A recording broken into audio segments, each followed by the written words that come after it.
사무엘상 6장 1절에서 12절까지 말씀 한 절씩 교독합니다. 여호와의 궤가 블레셋 사람들의 지방에 있은 지 7달이라.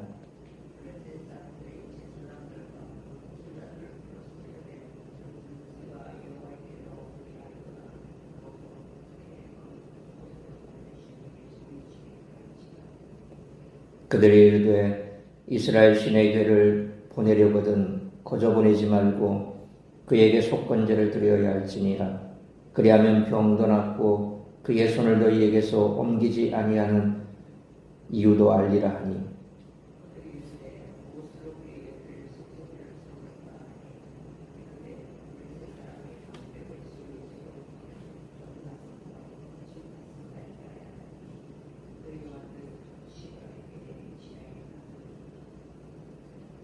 그러므로 너희는 너희의 독한 종기의 형상과 땅을 해롭게 하는 쥐의 형상을 만들어 이스라엘 신께 영광을 돌리라.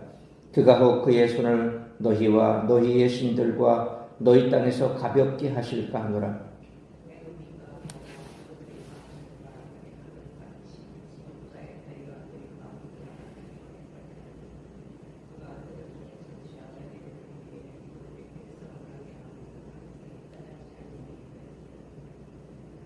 그러므로 새 수레를 하나 만들고 멍에를 메어 보지 아니한 젖나는 소 2마리를 끌어다가 소의 수레를 메우고 그 송아지들은 떼어 집으로 돌려보내고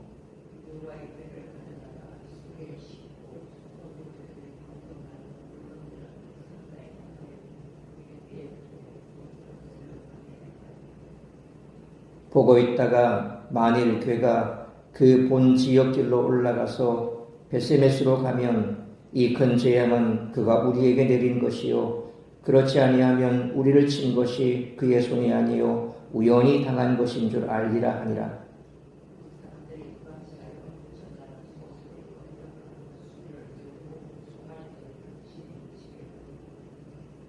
여호와의 궤와 및 금지와 그들의 독종의 형상을 담은 상자를 수레 위에 실으니 암소가 베세메스 길로 바로 행하여 대로로 가며 갈 때에 울고 좌우로 치우치지 아니하였고 블레셋 방백들은 베세메스 경계선까지 따라가니라. 아멘. 여호와의 법궤가 블레셋에 머문 지 어느덧 7개월이 되었습니다. 애굽의 바로가 마음을 강팍해 하게 해서 수많은 재앙에도 불구하고 이스라엘을 보내지 않았던 것처럼 블레셋 사람들은 하나님의 법궤 때문에 수많은 재앙을 겪었지만 강팍한 마음으로 7개월 동안 법궤를 돌려보내지 않았습니다. 그런데 오늘 본문에서는 블레셋 땅에 간 여호와의 궤가 다시 이스라엘로 되돌아오는 이야기가 시작됩니다. 비록 블레셋 사람들의 입에서 나온 말이지만 속건제가 언급되고 또 여호와의 영광과 관련된 낱말이 거듭 말놀이로 등장해 강조됩니다. 독자들의 뇌리에 이 두 개념이 강하게 새겨지는 효과가 있습니다. 특히 이 본문을 처음 읽었을 이스라엘 백성들에게는 더 그랬을 것입니다. 여호와의 궤에 대해 죄를 지었다는 깨달음 때문에 비록 블레셋 사람들은 올바른 방식이 아닐지라도 속건제를 준비했습니다. 또 온갖 정성을 다해 여호와의 궤를 반송할 절차를 밟습니다. 심지어 이스라엘의 신께 영광을 돌리라는 선포까지 했습니다. 여호와를 참된 신으로 섬기며 이 본문을 읽는 독자들에게 이 말씀은 역설적인 방법으로 자신들을 되돌아보도록 합니다. 앞선 본문에서 이스라엘 백성들은 정작 전쟁을 앞두고 여호와께 구하지도 않았고 그분을 의지하지도 않아서 패전의 징벌을 받았습니다. 하지만 여호와께서는 여호와의 궤를 통해 블레셋에서 변치 않는 능력을 발휘하셨고 역설적으로 블레셋 사람들의 속건제를 끌어내셨습니다. 이 역설적인 이야기는 오늘날 신앙의 본질을 추구하지 않는 그리스도인들에게도 거듭 자신을 되돌아보도록 요청하고 있는 것입니다. 여호와의 궤가 다곤 신상에 머무는 동안 다곤 신상은 엎어지다 못해 머리와 두 손이 다 끊어졌습니다. 언약궤가 있던 아스돗 가드, 에그론 성읍에는 독한 종기 재앙이 일어나 블레셋 사람들이 크게 고통스러워했습니다. 그러자 그들은 언약궤를 이스라엘로 돌려보낼 계획을 세우기에 이릅니다. 따라서 이와 같은 오늘 본문의 말씀을 통해 우리들이 깨달아야 할 것은 첫째로 1절로 2절 말씀처럼 하나님을 존귀한 자리에 모시지 않을 때 불행과 재앙을 겪게 된다는 것입니다. 1절 말씀처럼 독한 종기 재앙에도 불구하고 블레셋 사람들은 7달이나 그 궤를 보관하고 있었습니다. 그들이 보관을 원했던 것이 아니라 어찌해야 할 바를 몰라 두려움 가운데 우왕좌왕하며 시간이 흘렀을 것입니다. 드디어 블레셋 사람들은 2절 말씀처럼 교회를 다시 이스라엘로 돌려보내기로 결단을 내립니다. 이는 많은 재앙과 희생을 경험한 이후에 내린 올바른 결정입니다. 하나님의 임재를 상징하는 교회를 전리품 다루듯 하며 우상의 신전에 함께 두었던 것은 그나큰 교만이자 허세였습니다. 갈라디아서 6장 7절에 하나님은 업신여김을 받지 아니하시나니 사람이 무엇으로 심든지 그대로 거두리라라는 말씀처럼 하나님은 언제나 존귀한 자리에 계셔야 합니다. 그러므로 나라든 가정이든 개인이든 하나님을 존귀한 자리에 모시지 않을 때 불행과 재앙을 겪을 수밖에 없으므로 언제나 하나님을 존귀 여김으로 복된 삶을 살아가는 우리 모두가 되시기를 축원합니다. 두 번째로 3절로 9절 말씀처럼 하나님에 대한 바른 지식과 바른 믿음이 구원에 이르게 한다는 것입니다. 블레셋의 제사장과 복술자들이 모여 3절 말씀처럼 어떤 방식으로 교회를 돌려보내야 할지 의논합니다. 그들은 6절 말씀처럼 출애굽 사건을 알고 있을 만큼 이스라엘의 하나님에 대해 상당한 지식이 있었습니다. 오늘날도 고승들은 보면 절간에서 뭐 하겠습니까?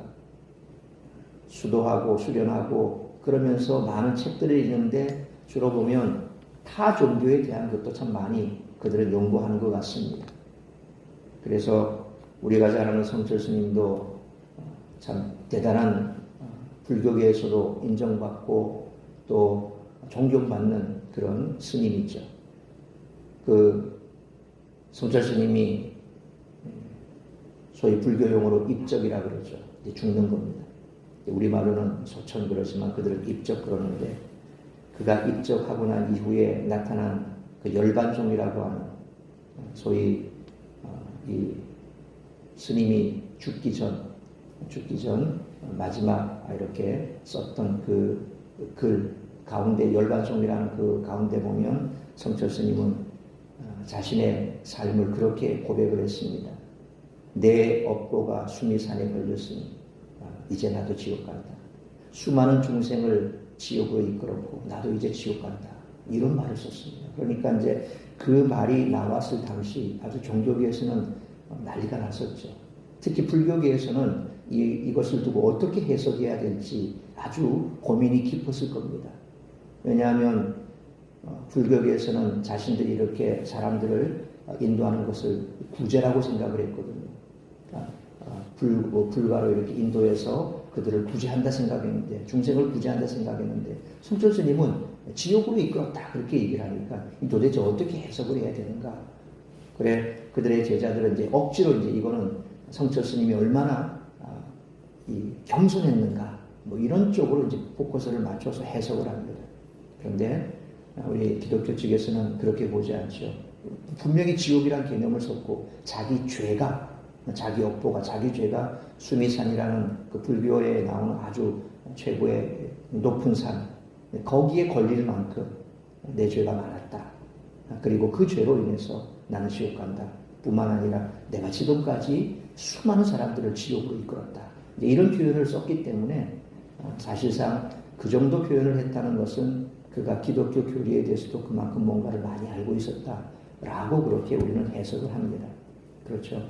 보통 보면 이런 타 종교에 올라가 있는 사람들, 특히 이런 고승들, 이런 사람들은 다른 종교에 대해서 많이 압니다. 오늘 본문에 나오는 이 복술자들, 이들도 역시 마찬가지로 이스라엘이 믿고 있는 이 여호와 사상, 그러니까 히브리인들이 가지고 있는 이 여호와 사상이 어떠한가를 그들은 알고 있었던 거죠. 그러니까 출애굽 당시에 애굽에서 무슨 일이 있었던가라는 것에 대해서 얼마만큼 그들이 많이 알고 있었는가 하는 것을 짐작할 수가 있습니다. 물론 4절로 5절 말씀처럼 금독종 형상과 금쥐 형상으로 제사를 드리는 것은 하나님이 원하시는 방식은 아니었습니다. 단지 하나님을 두려워하는 마음과 그분께 영광을 돌리고자 하는 마음으로 이 모든 것을 행하고자 했던 것이죠. 그들은 속건제를 드릴 것과 7절로 8절 말씀처럼 암소 2마리가 새 수레를 끌고 가게 할 것을 제안했습니다. 물론 법궤를 다룰 때에 수레에 담는 건 이거는 레위기나 민수기의 말씀 보면 전혀 합당하지 않죠. 그래서 이 다윗이 수레에 끌고 왔을 때 문제가 생겼을 때 이후에 다시금 하나님의 말씀 가운데서 어떻게 옮겨야 되는지에 대해서 연구해라. 나중에 알게 된 게 뭡니까? 체에 꿰어서 이 레위인들이 메고 오는 것, 이게 정상적인 방법이죠. 그러니까 수레에 싣고 오는 건 이게 맞지가 않습니다. 그런데 그들은 그것까지는 알 수가 없지요. 그러니까 그렇게 그들이 할 수 있는 최선을 다했던 겁니다. 그리고 그들은 9절 말씀처럼 언약궤를 보낸 뒤에 주술적 판단을 내리는 기준을 말해줍니다. 블레셋에서 이스라엘로 가는 가장 빠른 길은 소랫골짜기를 지나는 길이었습니다. 베셈에서는 바로 이 소랫골짜기에 있었던 성읍으로 예루살렘에서 서쪽으로 30km쯤 떨어진 오늘날의 테레르 루메일이라고 하는 그런 지역으로 알려져 있습니다. 어쨌든 블레셋 사람들은 수레가 이스라엘 영토로 향하는 베셈에서로 곧장 가면 자신들에게 내린 재앙이 여호와에게서 비롯된 것이고, 그렇지 않으면 우연이라는 기준을 세웠습니다. 요즘도 우리도 기도원이 그렇게 기도했고, 또 우리도 이렇게 되면 이게 하나님의 뜻이고 저렇게 되면 하나님의 뜻이 아니고 이런 식으로 많이 생각을 합니다. 근데 실상 그건 불신앙이죠. 내가 뭔가를 판단하고자 하는 그냥 내 생각인 겁니다. 억지로 우리는 그렇더라도 또 다른 생각으로 합리화시키기를 원합니다. 이게 인간입니다. 바로 주술자들도 이처럼 뭔가 판단할 기준을 세워야 되는데, 저지나는 소라면 자기 새끼들이 있지 않습니까? 새끼들이 젖을 먹어야 되는데 그 새끼, 아까 이 본문을 보니까 울며 갔더라 그랬습니다. 그러니까 그렇게 짐승이라도 자기 새끼가 젖을 떼지도 않았는데 그렇게 가야 되니까 이건 인간적인 판단으로 봐서 새끼 때문에 돌아올 거다. 그런데 만약 돌아오지 않고 곧장 가버리면 이건 뭔가 있다. 이제 이런 이 주술적인 판단 기준을 가진 거죠. 바로 이런 식의 주술적인 판단을 내리는 전통은 히타이트 문헌에도 남아있는 고대 사회 관습입니다. 어쩌면 이런 관습들은 그대로 우리에게도 지금도 내려와 있는지도 모르겠습니다. 앞서 말씀드린 것처럼 이렇게 저렇게 하면 이렇게 될 것이고, 이것이 이렇게 되면 하나님의 뜻이고, 이게 아니면 하나님의 뜻이 아니야. 하나님의 뜻이 아닌 게 어디 있겠습니까? 모든 것이 다 하나님의 뜻 가운데 있고, 우리는 그 하나님의 손에 붙들려 살아가는 사람들인데 굳이 그렇게까지 이렇게 해야 저렇게 해야 판단할 이유는 없는 겁니다. 그냥 하나님 앞에 맡기고 우리가 가야 할 길을 가면 되는 거죠. 그래서 하나님이 가게 하시면 가는 거고 멈추게 하시면 멈추면 되는 겁니다. 우리 스스로가 뭔가를 판단할 이유는 없죠. 그런데 안타까운 것은 하나님의 임재를 상징하는 교회를 바로 앞에 두고도 그것을 떠나보내기 위한 제사만을 고민했다는 거죠. 이들은 지식적으로는 하나님을 알았으나 인격적으로 하나님을 받아들이지는 않았습니다. 그러니까 여전히 애굽에서 있었던 일까지 다 알고 있고, 그와 같은 신위의 신인 하나님께 영광을 돌리라고까지 얘기했던 이들은 자신들은 돌이키지 않은 거죠. 그냥 지식적으로만 알고 있었던 겁니다. 그러므로 하나님에 대한 지식은 구원에 이르게 하지 못하며 하나님을 진정 주로 믿는 믿음이 구원에 이르게 하므로, 구원 얻는 바른 믿음과 지식으로 하나님을 바르게 섬기며 살아가는 우리 모두가 되시기를 축원합니다. 세 번째로 10절로 12절 말씀처럼 하나님은 반드시 당신의 뜻을 이루시는 분이시라는 것입니다. 10절 말씀처럼 그들은 이제 갓새끼를 낳아 젖을 먹이는 암소 2마리를 끌고 옵니다. 송아지들은 집에 가두죠. 암소들이 수레를 끌 때 새끼들 때문에 발걸음을 멈추어 우왕좌왕할 것을 방지하기 위해서 그랬을 겁니다. 블레셋 사람들은 암소들이 벳세메스까지 올라갈지 확인하고자 했습니다. 그리고 11절 말씀처럼 수레에 여호와의 궤와 속건제로 만든 금제물 물품들을 실었습니다. 한편 소들이 똑바로 올라가면 독종 재앙을 하나님이 내리신 것으로 여기고 소들이 우왕좌왕하면 그 모든 재앙은 우연이라고 생각하겠다는 것입니다.